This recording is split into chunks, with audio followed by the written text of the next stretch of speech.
Good morning. We also have Dr. James Nyikal, who is a member of parliament for Seme. Thank you for joining us. Good morning. And we earlier on and still have Professor George Wadakoya, who's an immigration law expert.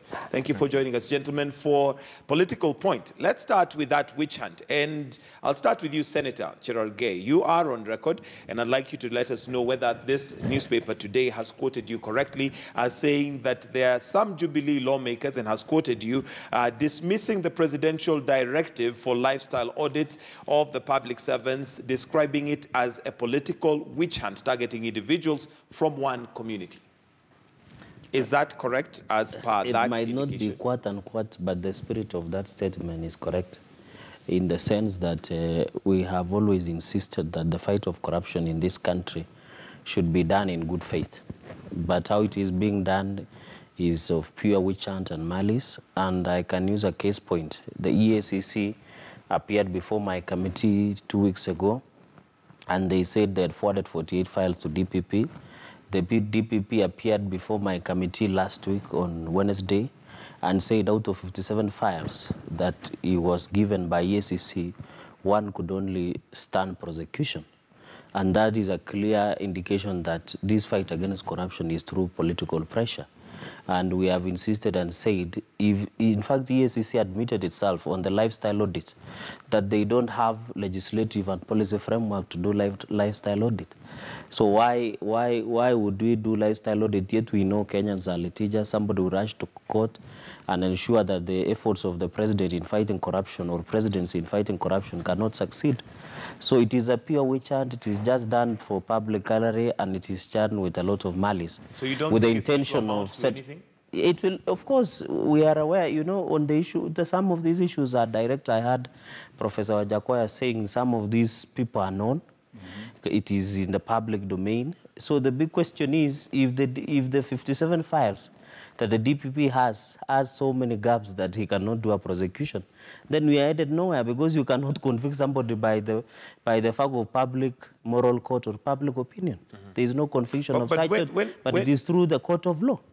When you make statements such as this is targeted to one community, don't you feel like I didn't say, in fact, that is why I say part of that statement is correct, but some part of it is wrong. I think maybe the writer could have just gotten excited with the statement. So the witch hunt... It is not about... I didn't say it is witch hunt against one community. I said even these people, even my learned senior, Wadakoya, will agree with you that, that even if somebody is accused of any allegations, the presumption of innocence prevails until they are proven guilt.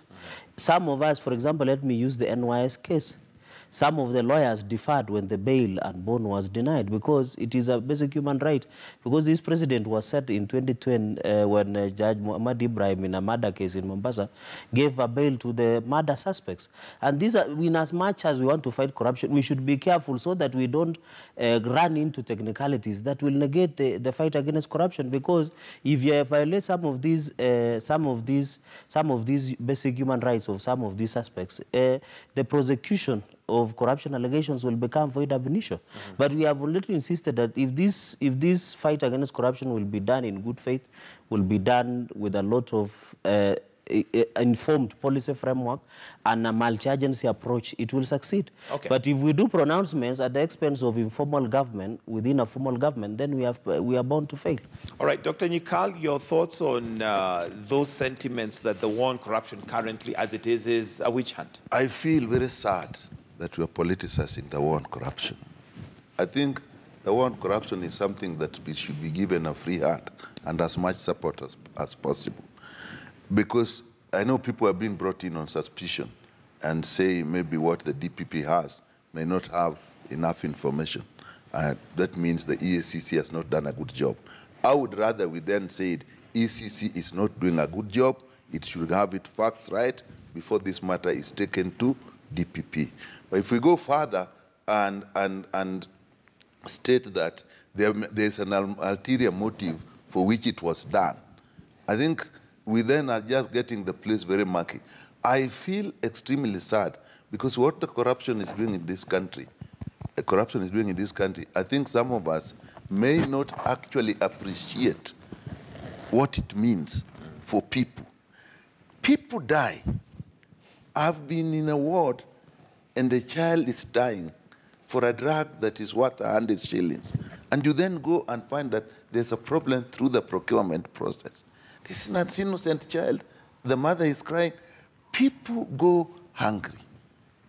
If you go into the grain issues, the maize issues, if you go into the sugar issues, I don't know whether sometimes we go behind the collapse of Mumias and just say Mumias has collapsed and actually start look at the little child who could not go to school, who actually could not get medication and therefore died, never ever to live again. Whereas if somebody is accused and is taken through the process and is found innocent and eventually released, he has a chance of correcting their name. So in my mind, what I would have done and what I think we should all do as politicians, let the process go on. If some people are bringing others without evidence, that will come out, and then that will be dealt with. But if we start throwing aspersions into the whole process, then we are actually derailing the process so that some people who are actually guilty can then go away free. They are saying, yeah, you know, this is a witch hunt, even and there, and that is guilty. So if a few people are being, or somebody has been brought in who is innocent, let's just clear that person, but let's not derail the whole process and cast aspersion. So Dr. Nyikal, as this war on corruption as it is right now, it's not something new that is coming to Kenya. Do you feel as a legislator that it is now taking shape and taking the right direction to have the culprits brought to book? The effort, I allowed the process. I never give up on any process. I know many attempts have been made. People have gone to court and have come out. People have been relieved of their duties, and still we don't seem to have gotten somewhere. But I won't say that because of that, let's not do it. So what we are doing now, give it support. If it is publicly known and all the leaders say, we support this process, those who are targeted unfairly, we will have a way of actually correcting that. But those who are found guilty will be dealt with harshly. Then it's okay. Then people get afraid. But if we start bringing fences, either political fences that are trying to protect some people, or ethnic fences, or what other fences that we want to bring, I think it's not fair. When you are searching for something, you will have to go through the mud, and you will check some places where there's nothing.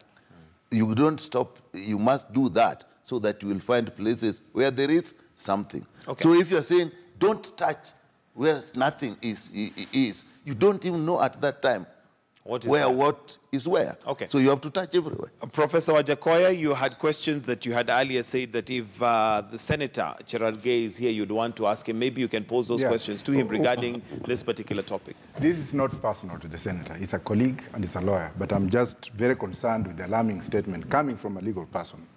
But thank God he has negated it by saying that he was misquoted. And I'm not going there for only asking. Part of it is misquoted. He still maintains that the war on corruption as it is right now is a witch hunt, number one, and number two, it is bound to fail. Well, it will not fail. That's number one. Number two, people are now cocking up their stomachs, can't sleep, the diarrhea every morning and evening, and even if they jump on those prados, they don't know which direction they go, because the NSIS is in it, they have tangible evidence, they have been there, and nothing goes wrong with the CIA, nothing goes wrong with this NSIS. I have 100% proof because I've worked in the system. And I can assure you for free that when there was recent reallocation from State House of some of the members who are there to Netherlands, and when the president came up strongly and said, I'm doing away with this myopic behavior in State House, and brought in somebody from the NSIS and put at the hand. So do you think the fight on corruption right now is taking the right direction? It is beyond the right direction. And for me to come up on television and say, hallelujah, we are going somewhere. I have confidence in the NSIS. The thieves are now coming up with statements, myopic statements, not my friend here. Those who have looted the economy of this country are known.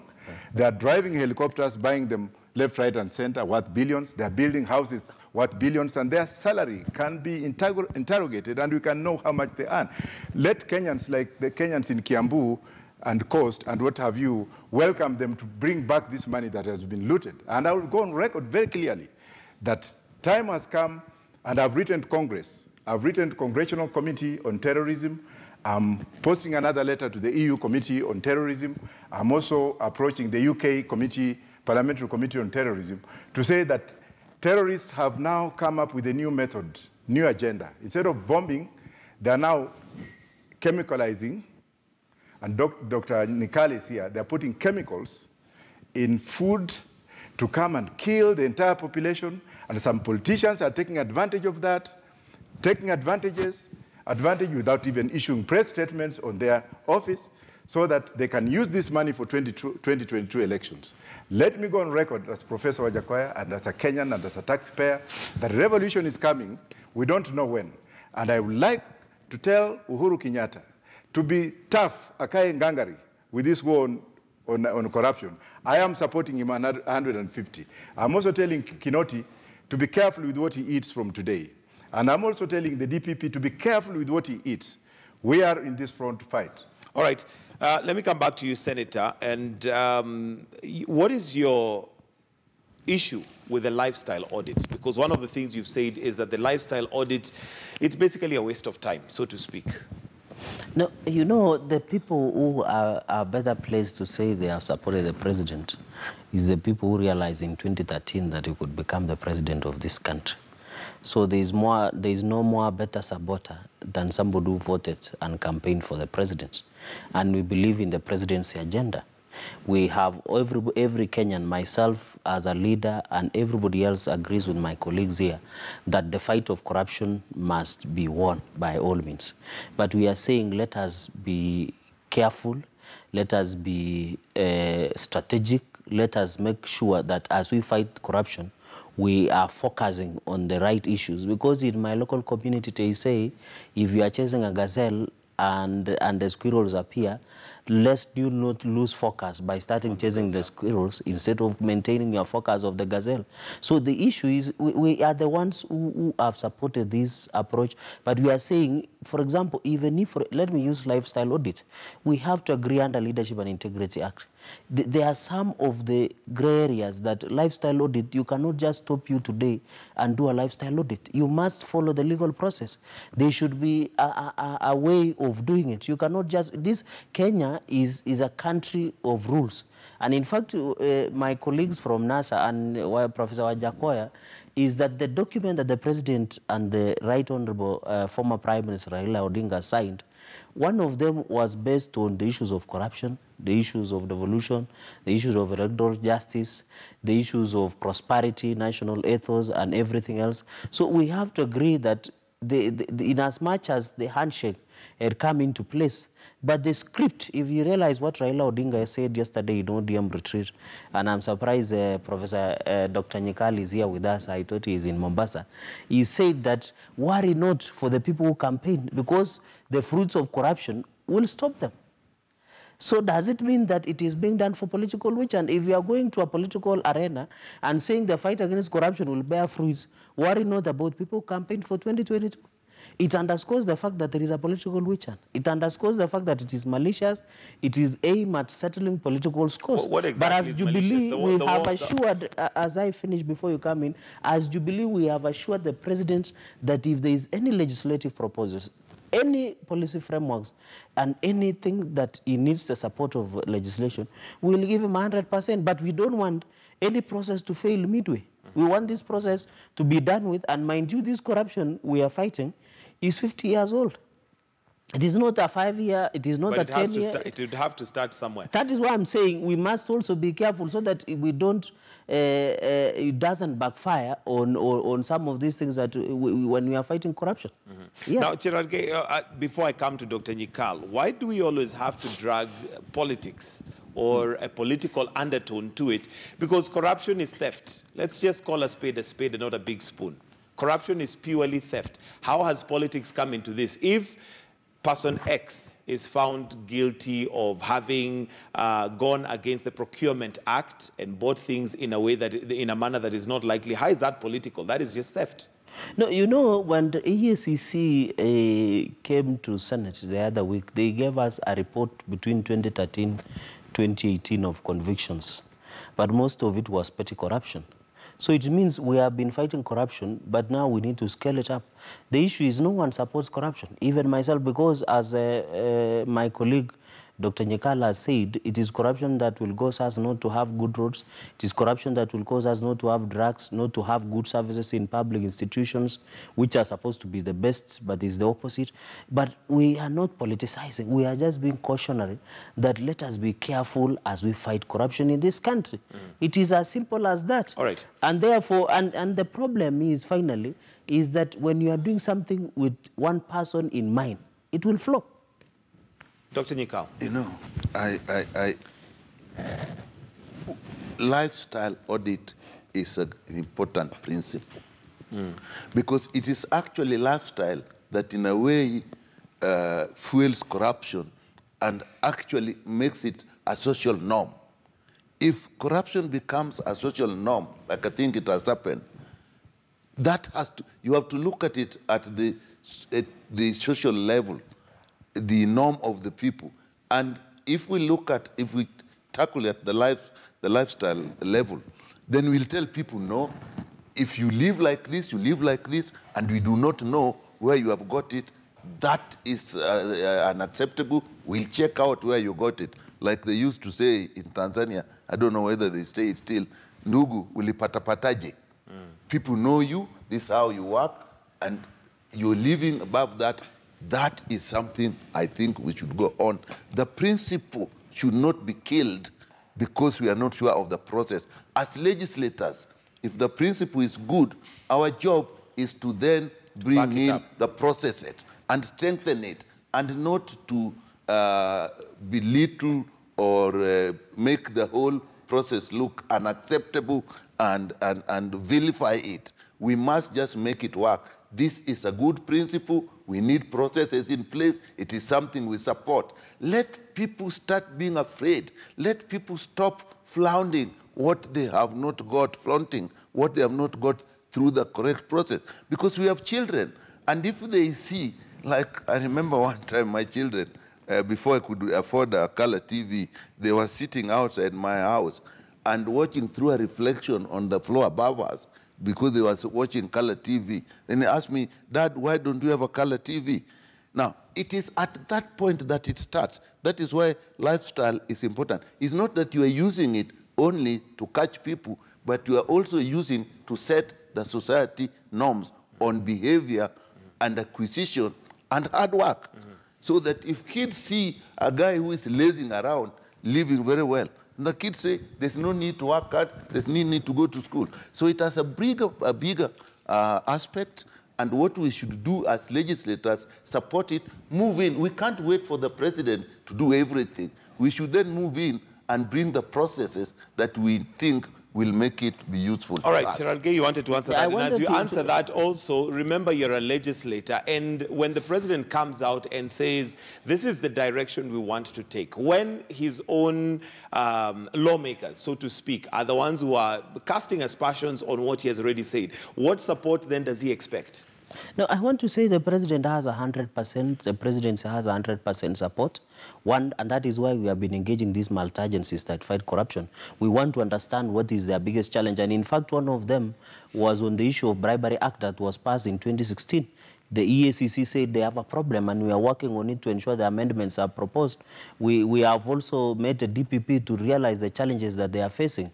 Secondly, what I wanted to put clear to Kenyans is that when this country received independence in 1963, there are three things that the founding fathers say we must fight. One of them is poverty, sickness, and ignorance. The issue is, and I know we have so many people with a problem, it is not an offense. It is not devilish to have wealth. Because outside your salary, even yourself and all of us here, we have our side hustle.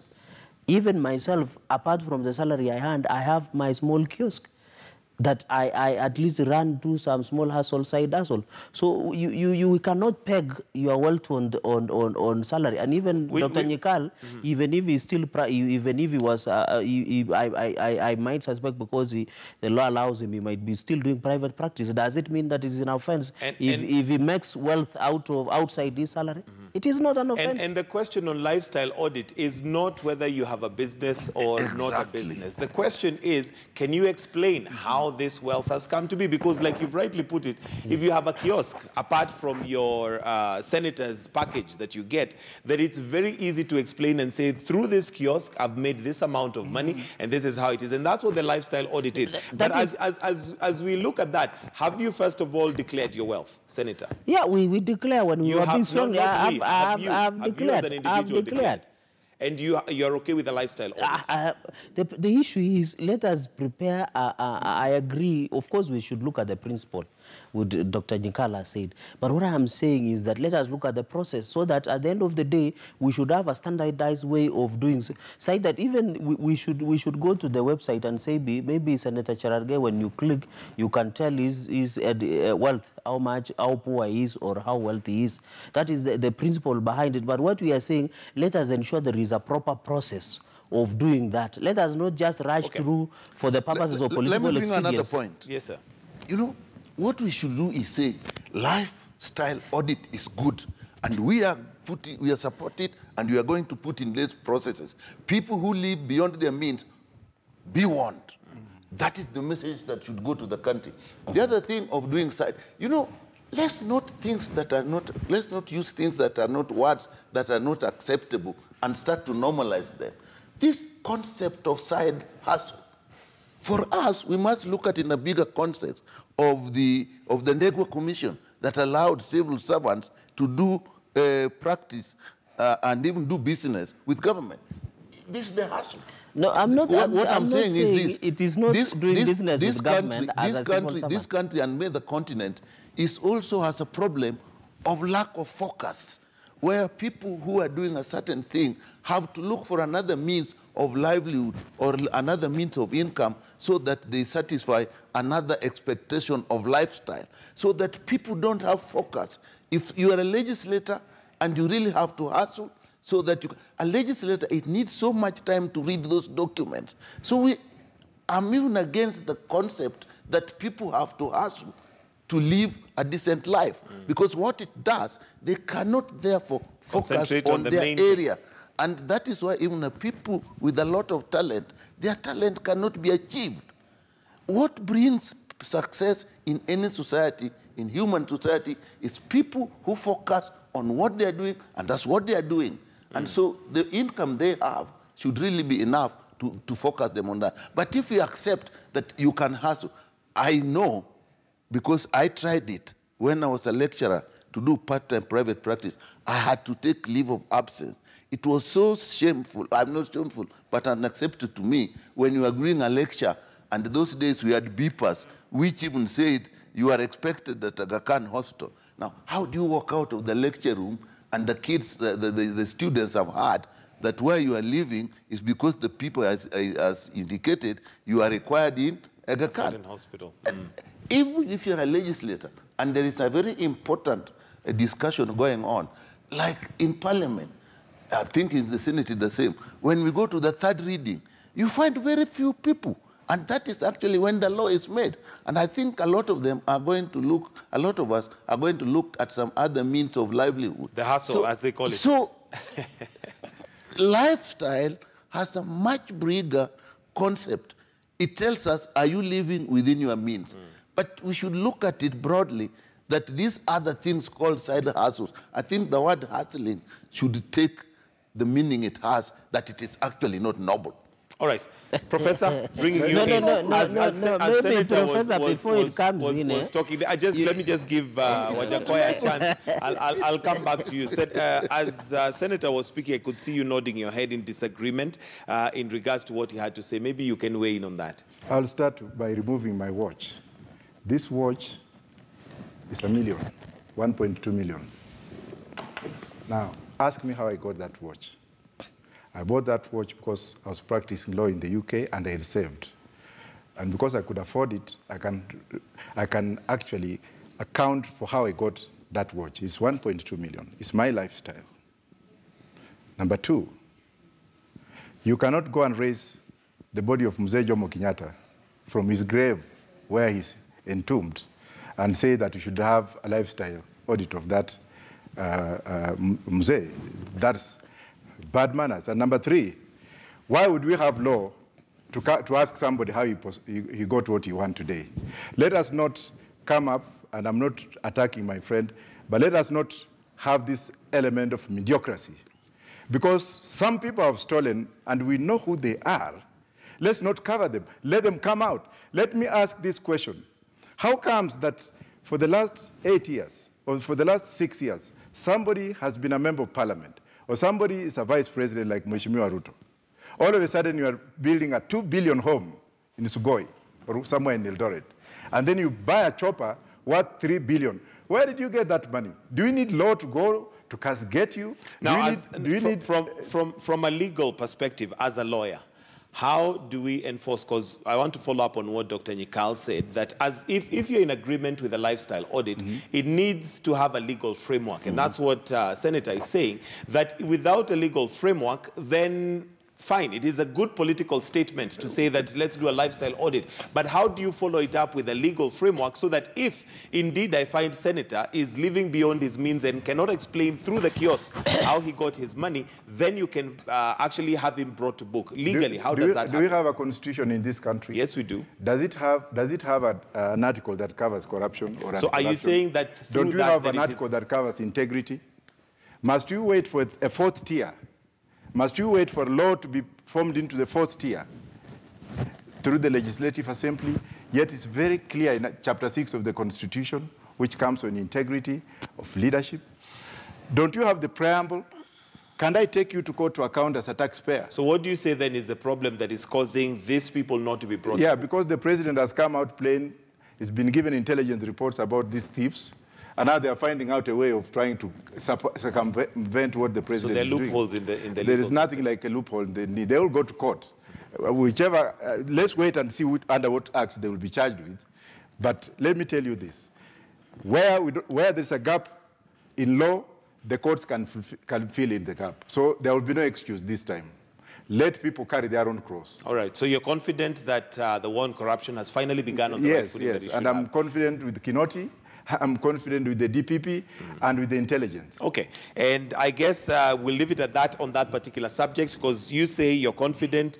Senator Cherargei says he's not fully confident. Dr. Nyikal says that whether confident or not, let's give it the backing that it requires so that it gets to a good end. But let's now look at matters political, and I'll come to you, Dr. Nyikal. First of all, obviously, there's a question as how come you're not in Mombasa? There is an ODM meeting currently happening, and there are those who've been brandished as rebels who are not there. I don't know if you're one of them. When I got the invitation to come to this session this morning, I was actually in Mombasa. So I actually flew in late last night. Thank you. Thank you for honoring the invite. So I was there. So the answer to the first question is simple. I was in Mombasa. You're in Mombasa? Yes. All right. We thank you for honoring the invite. Of course, what's coming out now out of the meeting is that, one, that those who have been called rebels would not be punished, but also, more importantly, the leader of ODM, Raila Odinga, saying that it is time, if the party gets into a campaign mode, then it is bound to trivialize and possibly underplay the handshake. Yes, and again, I do not know and I do not understand how, at any level of our society, issues are discussed without the depth that they deserve. We are so superficial. If we reduce the whole of the handshake to the pursuit of power in 2022, we miss the point of the handshake. In the MOU that my friend here indicated, there was concern about corruption in the country. There was concern about tribalism. There was concern about the success of devolution. There was concern about electoral justice and the IEBC process that we are aware of. There was concern about security. These are things that are with us here now. And the main the principle of the handshake, as I got it, as we had yesterday, is these are issues that we must tackle without losing focus on them, because we are looking at 2022.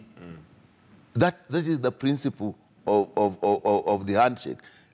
For example, if we just now start moving towards 2022 and we have not looked at the issues in IEBC, before we went even to the second run, people were doubtful whether the NASA side was saying IBC is not well constituted, it does not have the capacity. Eventually, it has now come out very clearly, it doesn't. And even as it is now, I don't know whether it can carry out any by-elections efficiently. So if we just keep going towards 2022 and not looking what are these issues in IBC, obviously the electoral process we are going to have in 2022 will be flawed and just likely to get us into chaos again. So let's spend time now and look at the processes we have. Corruption is eating into us. And if the leaders don't look at the issue of corruption and just focus on getting power, you really must say why you want power. You know you can be stranded with power. You can be stranded with money. You can be stranded with education because you have them and you do not know how something deeper that you want for the country. To me, I do not have presidential ambitions. Well, it's too late in my life perhaps, but I won't, if I would get rid of corruption, and even if I missed being a president, I would mind. You'd have won. You would have done. So what we are saying is that the issue with the handshake, let's put a team of 14 has been put in place from either side of the political divide. This team is working. It is going to come out recommendations. It has been given the areas to look at and the areas of our concern. Why do we want to forestall it? Why don't we let it work? Because if we now start running 2022, everybody's going there 2020, we are using unsavory language even at very high levels. All right. So I'm saying what we did in Mombasa yesterday was to acquaint ourselves to be at level with all these things. And what we said is that we should not lose sight of what the handshake is about and the work of the 14 that we are expecting, which will give us a way forward in solving the problems of the country. And even if you want to be a president, that is what you should want to do. Let me come to you, Senator, and you're on record as saying that the former Prime Minister Raila Odinga's handshake insinuations are not genuine. But looking at this meeting, it sounds like they're more concentrating on healing the country as opposed to going onto a campaign mode, which the Deputy President seems to be almost in full gear. One, you know, some of us have confirmed was fears of the handshake. When the president did the handshake with the former Prime Minister, Raila Odinga, and NASA, I don't know whether NASA is still in existence because Kalonzo and the rest were absent, the president did it in good faith. And all of us had imagined that it was in good faith through that peace, love, and unity. But now we didn't know there were two achievements that the former Prime Minister wanted to achieve. One was to lay ground for running again in 2022 by pacifying Jubilee stronghold. Secondly was to derail the presidential ambitions of His Excellency, the Deputy President. You have to have in mind that in 2007, 2008, when the Deputy President supported Raila Odinga, he became the Prime Minister of this country. And he has always seen him as an impediment to succeed as the president in this country. In fact, if you read the comments, I don't understand the agenda of that meeting, but our suspicion and everybody's suspicion was firefighting because the deputy president has penetrated into the stronghold of ODM. Number two, I don't know where this handshake the true color is now Raila is a member of Jubilee, he's a prefect who wants to tell the deputy president wacha kutangatanga, wacha kurandaranda. As much as we know, it is on record over the weekend, as much as he's not a member of Jubilee, he is not in anywhere near to order anybody. Away from Raila, do you feel that this is a time that the country should be getting into campaign? Shouldn't we be concentrating on, that is number why one, healing? Let me finish. Should we be concentrating on healing? And healing here is a very general term. Healing means we have electoral justice, so that when it comes to 2022, we're not going through the same cycle. Number two, we have a huge problem with corruption, which seems again to be being dealt with, but according to you, it is a witch hunt. Number three, we have the issue of inclusivity. In fact, on the issue of inclusivity, the appointments that the president was done, I could see it was done in the spirit of a handshake. because the former chief of staff of former Prime Minister Karoli Omondi was appointed. So on the issue of inclusivity, does that mean when individuals are, is it reduced to individuals being given posts? Inclusivity depends on where you sit and what you can say. Because as much as we know, City Jubilee administration came into power from 2013. It has always been all-inclusive. It is the perception and political mileage that some people wanted to achieve. And that is what we are saying. And outside, I agree, the issue is electoral justice is very important. Issues of corruption, I think they are being dealt with. But the problem we have on this issue of handshake is that it should not be used to settle political scores, because that is what is happening. Because if the cause of electoral justice, no one has opposed. There is the 14-member committee that was appointed of the handshake are the people who are supposed to come with the proposals. But what we are saying, the people are using that handshake to make sure it works to their advantage, and that is the big debate. That is the big debate. And I've highlighted the our structural mind. If you say this is being used to do this, then you must say how 1, 2, 3. I think I've said 2. With 1? One is to ensure that to pacify Jubilee strongholds to lay ground for run 2022. How? And in fact, the headline of Standard today. How? How is that being done? Because you can see, you have heard there is a countrywide tour of selling the handshake. If there was a proposal. And in fact, the president, I think it's good to contextualize, Senator, what that handshake is. Because the handshake is not just two people coming together and shaking hands. We'd like to believe, as a country, but I've said, that the handshake is dealing with some of those issues that were brought up during the Building Bridges initiative. I've highlighted what the document meant.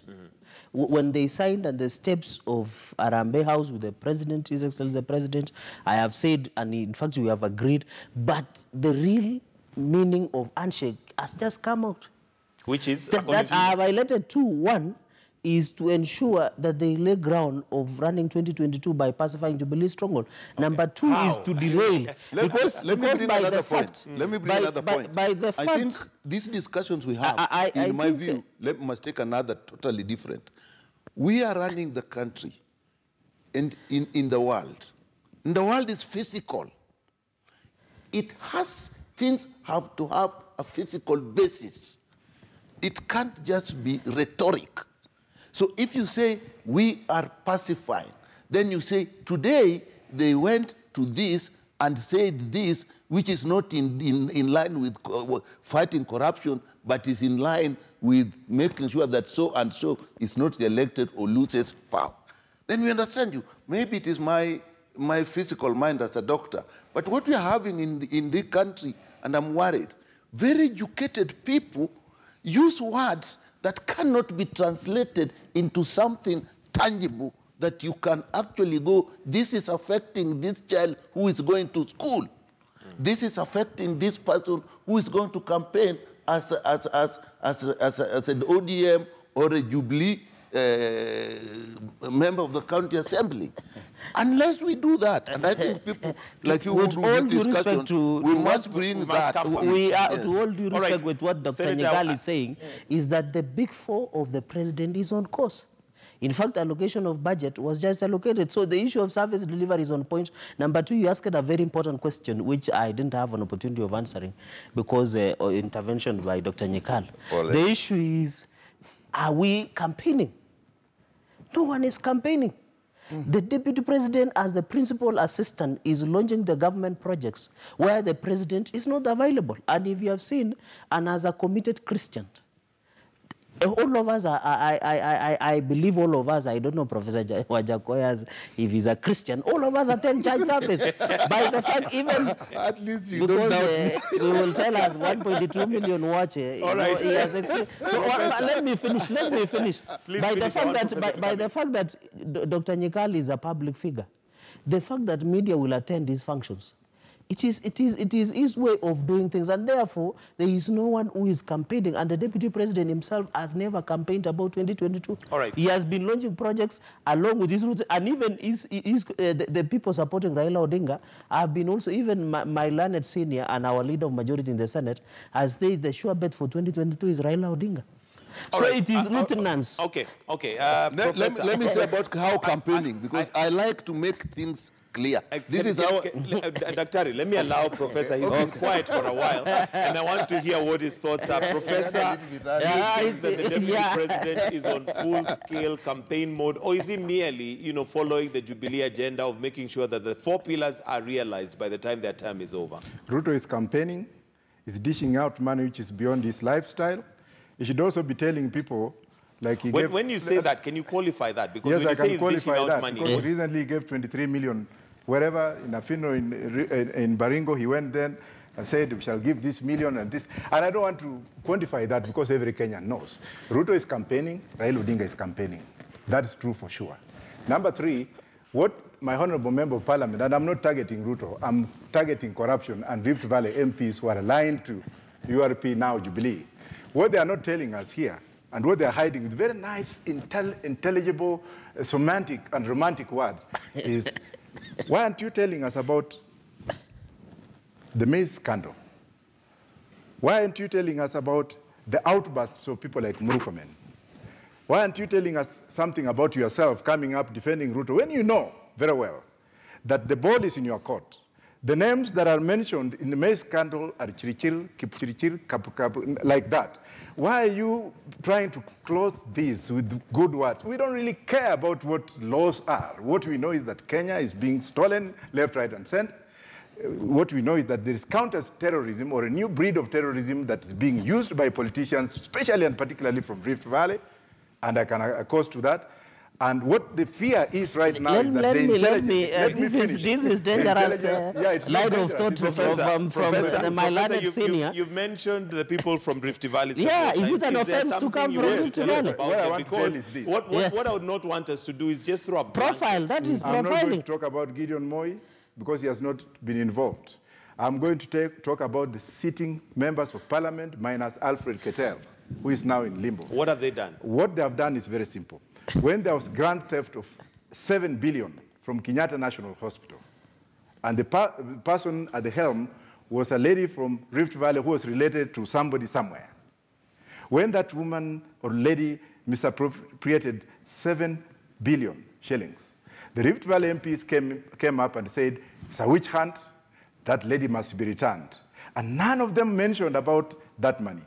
Now, when it comes to the maize scandal, even the director of National Cereals Board, who was also another Chipchirchir, he came up and resigned in advance, and he did not give tangible reasons as to why he resigned.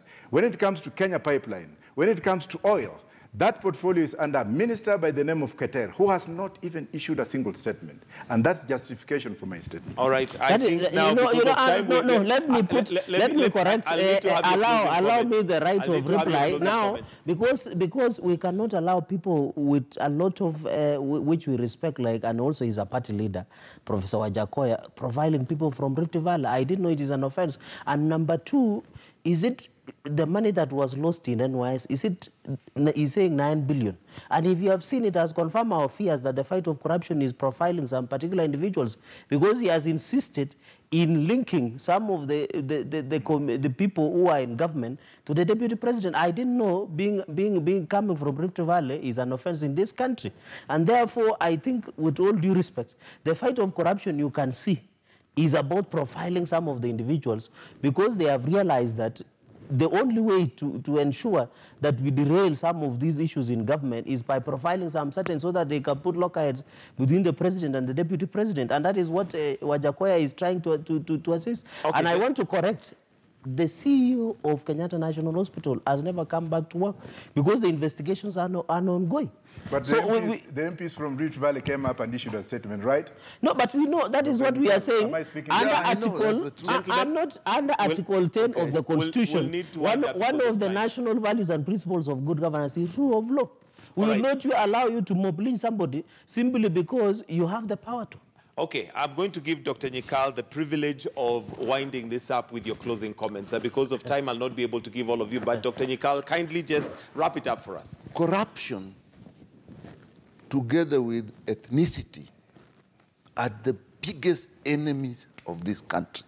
And therefore, the fight of corruption, one, should not be politicized. We should give it all the support, and where the legal infrastructure, even administrative infrastructure are missing, let's put them in place instead of using them to derail the process. If we do not handle corruption as a country, we are going nowhere. And I want to tell the Jubilee government, the Agenda 4, a lot of money has been put in them, and money attracts corruption and corrupt deals. Unless we fight corruption, I want to tell them the 4 agenda will turn into 4 pillars of corruption. Deal with corruption before you put big money into this agenda. Thank you very much, Dr. Nyikal. We'll have to wind it up right there because of time. That's Dr. James Nyikal, the Member of Parliament for Seme. We also have Senator Samson Cherargei, Nandi County Senator, and last but not least, Professor George Wajakoya, who's an immigration law expert. And that's the political point. It is now 14 minutes to 8. We're going to take a short break. Do stay with us right here on Morning Express. We'll be right back.